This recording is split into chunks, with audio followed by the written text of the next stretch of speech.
Good morning everyone. कल हमने हमारी क्लास में भंडारित अनाज के अर्थात गोदामों में घरों में पड़े अनाज के नाशक कीट के बारे में चर्चा शुरू की थी, जिसमें कल हमने राइजो प्रथा के बारे में पढ़ा था कि उसमें वयस्क क्या होता है, अंडे कब देते हैं, फिर लार्वा और प्यूपा और कैसे फसलों को क्षति पहुंचाता है। आज हमारा सेकंड एग्जाम्पल है, वह है सिटोफिलस, जिसको कॉमन भाषा में विविल या सुरसुरी कहते हैं। देखिए इसके तीन नाम होते हैं, विविल्स और सुरसुरी इसके कॉमन नाम है, जबकि इसका जूलॉजिकल नेम कहें तो सिटोफिलस होता है। अब हम इसका वर्गीकरण पढ़ते हैं। देखिए जितने भी कीट है ये सभी ऑर्थोपोडा संघ के अंतर्गत आते हैं। तो सबसे पहले आता है इनका संघ। संघ क्या होता है? ऑर्थोपोडा। फिर वर्ग की बात करूं तो वर्ग क्या है? इंसेक्टा। वर्ग क्या है? क्लास इनकी इंसेक्टा, क्योंकि जितने भी कीट है लगभग वो वर्ग इंसेक्टा के इंसेक्ट के अंदर ही आते हैं। गण क्या है? कॉलियोपटेरा। गण है कॉलियोपटेरा। तो गण है कॉलियोपटेरा और वंश है सिटोफिलस। देखिए अपन को सबसे पहले इनका क्लासिफिकेशन पता होना चाहिए। संघ ऑर्थोपोडा, वर्ग इंसेक्टा, गण कॉलियोपटेरा और वंश क्या है? सिटोफिलस। अब देखिए सबसे बड़ी बात क्या है कि यह जो कीट होता है वह अनाज के बड़े गोदामों, अनाज के बड़े जो गोदाम होते हैं जहां पर अनाज रखा होता है उनको खाकर बड़ी मात्रा में नष्ट कर देता है। और विशेष तौर से भारत में इनकी तीन मुख्य प्रजातियां पाई जाती है। आजकल इस प्रकार के प्रश्न ज्यादा आते हैं कि किसी भी तीन प्रजाति के नाम आपसे पूछ लीजिए जा सकते हैं। तो सबसे पहली प्रजाति होती है सिटोफिलस ओराइजी। Sitophilus oryzae. अब देखिए सिटोफिलस ओराइजी जो प्रजाति होती है यह भारत में सबसे ज्यादा पाई जाती है। और इस प्रजाति को जो कीट होता है उसे सामान्य भाषा में राइस वीवल कहते हैं। राइस वीविल कहते हैं, क्योंकि ये जो कीट होता है यह चावल के दाने को, क्योंकि राइस को हिंदी में चावल कह रहे हैं, तो यह कीट चावल के दाने को खाकर सबसे ज्यादा नष्ट करता है। और यह उन स्थानों में ज्यादा पाया जाता है जहां पर चावल होता है। अब दूसरा जो प्रजाति होती है वह होती है सिटोफिलस जी माइस। सिटोफिलस जी माइस। अब देखिए जो दूसरी प्रजाति है सिटोफिलस जी माइस, यह सामान्यतः मक्के के दाने को, मक्का विविल्स भी इसको कहते हैं, क्योंकि यह मक्के के दाने को, यह मक्के के दाने को खाकर इसको नष्ट करता है, इसीलिए इसको मेज विविल्स भी कहते हैं। जबकि जो इसकी तीसरी प्रजाति होती है वह सिटोफिलस ग्रेनेरियस। सिटोफिलस ग्रेनेरियस। और यह सामान्यतः गेहूं, बाजरी, जौ इनके दाने को खाकर नष्ट करती है। तो सिटोफिलस की तीन प्रजातियां पाई जाती है, सिटोफिलस ओराइजी, सिटोफिलस जीमाइल और सिटोफिलस ग्रेनियस। अब ध्यान रखना सबसे ज्यादा बड़ा आकार इसका होता है। सबसे बड़ा आकार इसका होता है, सेकंड नंबर पर ये होती है और सबसे छोटा आकार इसका होता है। ध्यान रखना आकार के आधार पे सबसे बड़ा होता है जी माइस, उसके बाद ग्रेनिरियस, थर्ड होता है ओराइजी। लेकिन अगर भारत में पाई जाने वाली प्रजाति के आधार पे कहें तो फर्स्ट होता है ओराइजी, सेकंड होता है जी माइस, थर्ड होता है ग्रेनिरियस। और ये बड़े से बड़े अन्न के गोदामों को ही खाकर नष्ट कर देती है। अब इनके बारे में अपन सामान्य इनका जीवन चक्र पढ़ते हैं। अब इसका अपन जीवन चक्र पढ़ते हैं। देखिए जीवन चक्र के अंदर मैं आपको पहले भी बता चुका हूं कि जीवन चक्र के अंदर सबसे पहले अपन को पढ़ना होता है वयस्क। अब देखिए इसकी एक विशेषता होती है, आप समझ लीजिए कि इस कीट को पहचानने के लिए इसके शरीर के अग्र भाग में एक लंबी पतली बेलनाकार सुंड पाई जाती है, जिसको आप नामांकित चित्र में देख सकते हैं कि इस सुंड के आधार पे ही इसको पहचाना जाता है। जिसको अपन हाथी में कैसे सूंड होती है, वैसे इस सूंड के आधार पर ही इस कीट को पहचाना जाता है, क्योंकि ये सूंड इसकी कुल लंबाई की 1/4 भाग होती है, अर्थात कुल लंबाई का चौथा हिस्सा ये भाग होता है। अगर मैं मान लीजिए इसकी कुल लंबाई 8 mm है, तो 2 mm ये सूंड पोर्शन होता है। तो ये इसकी सबसे बड़ी विशेषता होती है। अब देखिए, हम तीनों ही प्रजातियों के वयस्क के बारे में अलग अलग पढ़ेंगे। सबसे पहले शुरू करते हैं सिटोफिलस ग्रेनेरियस। सिटोफिलस ग्रेनेरियस, इसे हम पहाड़ी सुरसुरी भी कहते हैं। यह पहाड़ी क्षेत्रों में ये ज्यादा पाया जाता है। अब इसका शरीर है वह सामान्यतः बेलनाकार आकृति का और 3 mm लंबा। पहली क्या विशेषता है, इसका शरीर बेलनाकार। अब देखिए बेलन क्यों, क्योंकि आप ये नीचे की स्ट्रक्चर देख रहे हैं, तो ये इसका शरीर बेलनाकार होता है। तो बेलनाकार, 3 mm लंबा, 3 mm कुल लंबाई, वह 1 mm चौड़ा होता है। तो इनका कुल शरीर जो है वह 3 mm लंबा, वह 1 mm चौड़ा होता है। और इनके शरीर जो है वह सामान्यतः गहरे भूरे या काले रंग का होता है। तो इनका रंग गहरा भूरा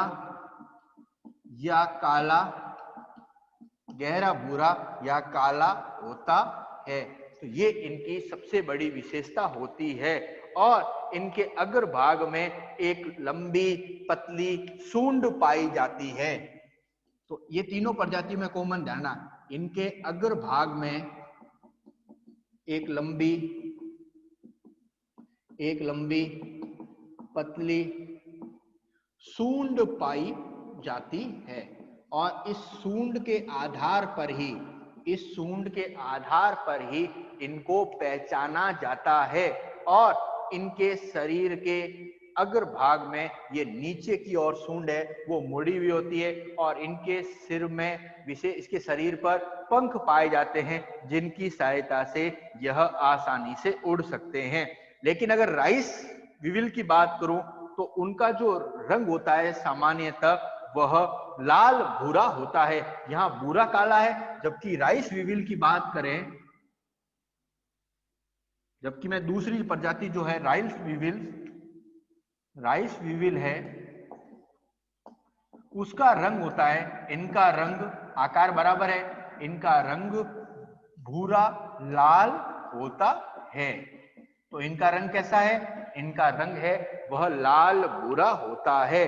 और इन पर कुछ लाल पीले हल्के धब्बे भी पाए जाते हैं। तो ये इनकी सबसे बड़ी विशेषता होती है वयस्क की। फिर इनके शरीर पर चलने के लिए उपांग और पंख है वह उपस्थित होते हैं। फिर आता है इनका जनन काल। देखिए, इस कीट की सबसे बड़ी विशेषता क्या है कि इनका जनन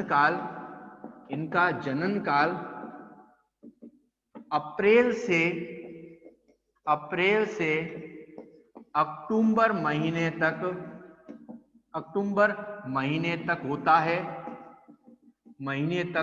होता है। और सर्दियों में यह शीत निष्क्रियता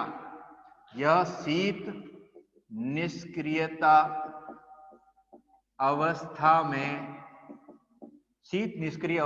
में चले जाते हैं। तो सर्दियों में ये क्या करते हैं, शीत निष्क्रियता अवस्था में चले जाते हैं। अब आता है इनके अंडे के बारे में। अपन अब इनके अंडे के बारे में पढ़ लेते हैं। देखिए, अंडों की एक बड़ी विशेषता होती है, उसको समझ लीजिए कि मादा क्या करती है, सपोज दैट चावल का जो भी दाना है उसमें सबसे पहले क्या करेगी, एक छेद बना देगी। अब इस छेद के बनाने के बाद इसमें क्रम वाइज अंडे दिए जाएंगे और इन अंडों को देने के बाद इसके ऊपर एक जिलेटिनी परत का आवरण चढ़ा देगी ताकि अंडे क्या हो, सुरक्षित रहे। और ये जो अंडे होते हैं वह सामान्यतः अर्ध पारदर्शी और सफेद रंग के होते हैं।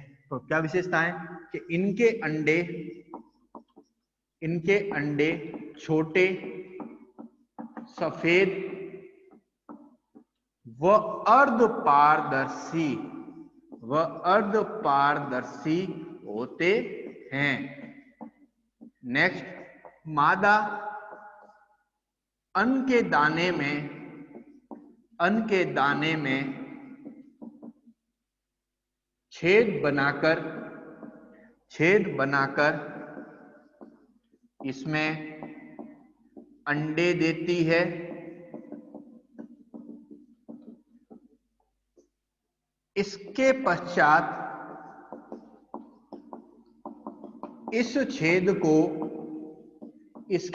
मादा क्या करती है, जो छेद बनाया है उसे जिलेटिनी पदार्थ के एक आवरण द्वारा बंद कर देती है, अर्थात अंडे जो है वह उस अन्न के दाने में, चावल के, मक्के के दाने में सुरक्षित रहते हैं। तो इसके पश्चात इस छेद को जिलेटिनी पदार्थ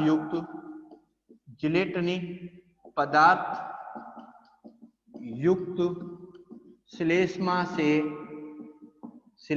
से बंद कर देती है। और इन अंडों का स्फुटन जो काल होता है वह 5 से 7 दिन का होता है। मतलब 5 से 7 दिन पश्चात इन अंडों से लार्वा बाहर निकलते हैं। तो इन अंडों का स्फुटन काल 5 से 7 दिन का होता है। तो 5 से 7 दिन पश्चात इन अंडों से लार्वा बाहर निकलते हैं। अब नेक्स्ट आता है लार्वा।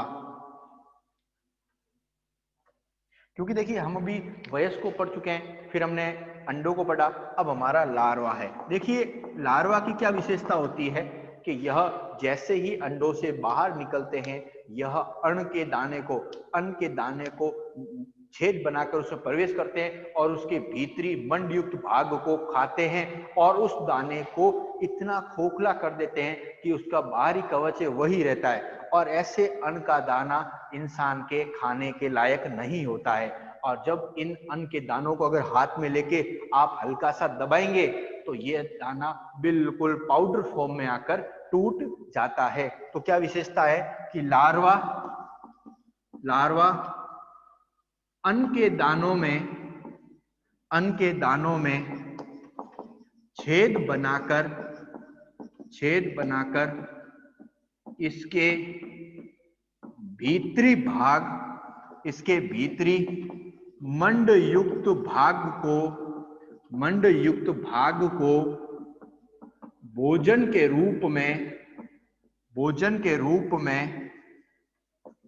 रूप में ग्रहण करता है और यह अन्न के दाने को इतना नुकसान पहुंचाता है कि यह खाने योग्य नहीं होता।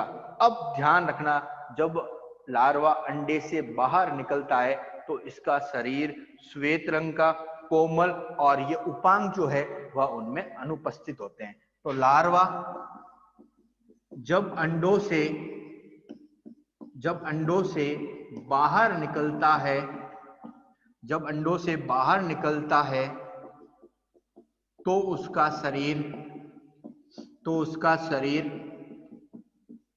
कोमल, श्वेत व उपांग रहित होता है। तो ये इसकी एक सबसे बड़ी विशेषता होती है।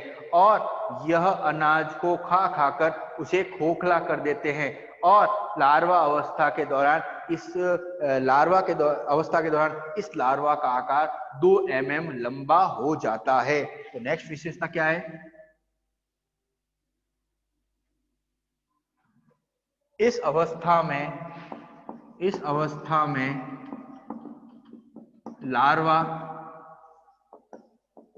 2 mm लंबा हो जाता है, 2 mm लंबा हो जाता है तथा यह अवस्था 20 दिन की होती है। यह जो अवस्था होती है वो लगभग 20 दिन की होती है। इसके पश्चात यह प्यूपा अवस्था में परिवर्तित हो जाता है और हम प्यूपा अवस्था को सामान्यतः जानते हैं कि प्यूपा अवस्था लार्वा अवस्था के जस्ट बाद आती है और प्यूपा अवस्था में यह नग्न और श्वेत रंग का होता है, लेकिन बाद में यह गहरे भूरे रंग का हो जाता है। तो प्रारंभ में प्यूपा श्वेत व नग्न होता है।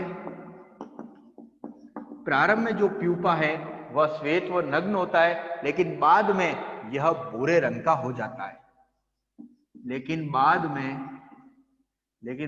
में यह गहरे भूरे रंग का हो जाता है।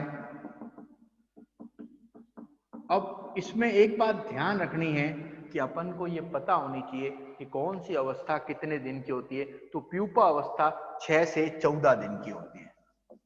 प्यूपा अवस्था 6 से 14 दिन की होती है और इसके पश्चात यह वयस्क में परिवर्तित हो जाता है।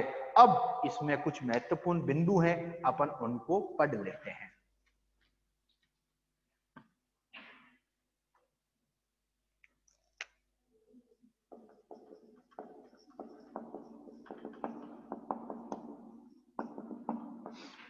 अब देखिए, महत्वपूर्ण बिंदु में सबसे पहला पॉइंट क्या है कि इनका जो पूरा जीवन काल होता है वह 4 से 7 सप्ताह का ही होता है। तो इनका जीवन काल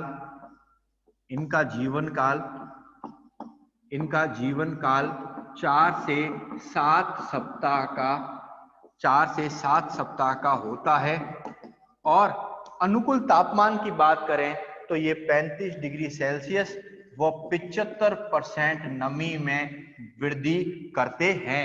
अर्थात 35 डिग्री सेल्सियस व 75% नमी में ये वृद्धि करते हैं और विशेष परिस्थितियों में यह 2 साल तक जिंदा रह सकते हैं।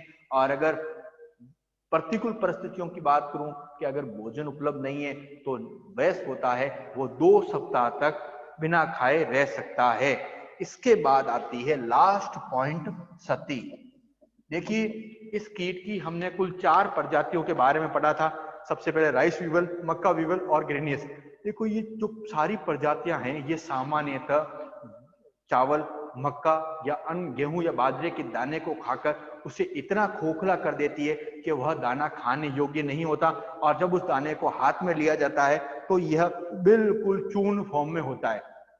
दूसरा कि ये जो दाने होते हैं, ये जो कीट होते हैं, इनको सूंड के आधार पर पहचाना जाता है और इनमें चलने के लिए उपांग पाए जाते हैं। ये वयस्क और लार्वा। नेक्स्ट, जब ये एक स्थान पे भोजन खत्म हो जाता है, हम जानते हैं कि अन्न के गोदाम पास पास होते हैं। जब एक स्थान पर खाने के लिए भोजन कम होता है तो यह उड़कर दूसरे गोदाम में पहुंच जाते हैं और उनको खाकर नष्ट कर देते हैं। तो आज की जो हमारी क्लास थी उसमें हमने सीटोफिलस, सुरसुरी या वीवेल्स को पढ़ा। जो हमारी कल नेक्स्ट क्लास होगी हम उसमें तीसरे भंडारित अनाज को खाने वाले कीटों, नाशक कीटों के बारे में पढ़ेंगे। धन्यवाद।